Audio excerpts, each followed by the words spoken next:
মুখ্যমন্ত্রী মমতা বন্দ্যোপাধ্যায় তিনি বলছেন যে ২৬-এর পর কেন্দ্রের সরকার আর থাকবে না, এমনটাই দাবি করেছেন মুখ্যমন্ত্রী। মানুষের অধিকার কেড়ে নেওয়া হচ্ছে, নির্বাচনের আগেই নির্বাচন শেষ করার চেষ্টা। তো ফের মুখ্যমন্ত্রী মমতা বন্দ্যোপাধ্যায়, প্রয়োজনে সারা বিশ্বে এই ঘটনার প্রচার করব, হুঁশিয়ারি মুখ্যমন্ত্রী মমতা বন্দ্যোপাধ্যায়। ২৬ সালের পর কেন্দ্রের সরকার থাকবে না, মানুষের অধিকার কেড়ে নেওয়া হচ্ছে, নির্বাচনের আগেই নির্বাচন শেষ করার চেষ্টা।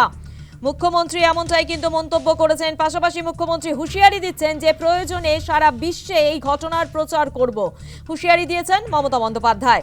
২৬ সালের পর কেন্দ্রের সরকার আর থাকবে না, এমনটাই মন্তব্য। ঠিক কি বলেছেন মমতা বন্দ্যোপাধ্যায়, শোনাবো। ২৬-এর পর তো এই গভর্নমেন্টই থাকবে না, সেন্ট্রাল গভর্নমেন্ট।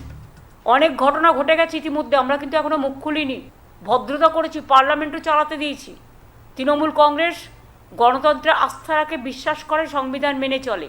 কিন্তু কেউ যদি মনে করে গায়ের জোরে সংসদীয় রাজনীতি থেকে শুরু করে পরিষদীয় রাজনীতি থেকে শুরু করে মানুষের অধিকার কেড়ে নিয়ে, মানুষের ভোটাধিকার কেড়ে নিয়ে নির্বাচন প্রক্রিয়াকে নির্বাচনের আগেই শেষ করে দেবেন, তাহলে জেনে রাখুন, আমি বারবার বলি, আমায় আঘাত করলে কিন্তু আমি প্রত্যাঘাত করি।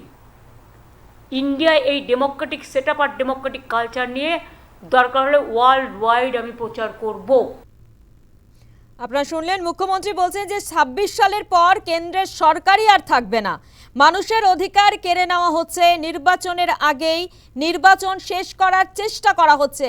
তোপ দেখেছেন মুখ্যমন্ত্রী মমতা বন্দ্যোপাধ্যায়, প্রয়োজনে সারা বিশ্বে এই ঘটনার প্রচার করব, হুঁশিয়ারি দিয়েছেন মমতা বন্দ্যোপাধ্যায়। মুখ্যমন্ত্রী তিনি বলছেন যে কেন্দ্রীয় সরকার আর থাকবে না, ২৬-এর পর কেন্দ্রের সরকারই আর থাকবে না। পাল্টা বিজেপির রাজ্য সভাপতি শ্রমিক ভট্টাচার্য তিনি বলছেন যে তৃণমূল হারবেই, এমনটাই মন্তব্য করেছেন তিনি। ঠিক কি বলেছেন, শোনাবো একবার।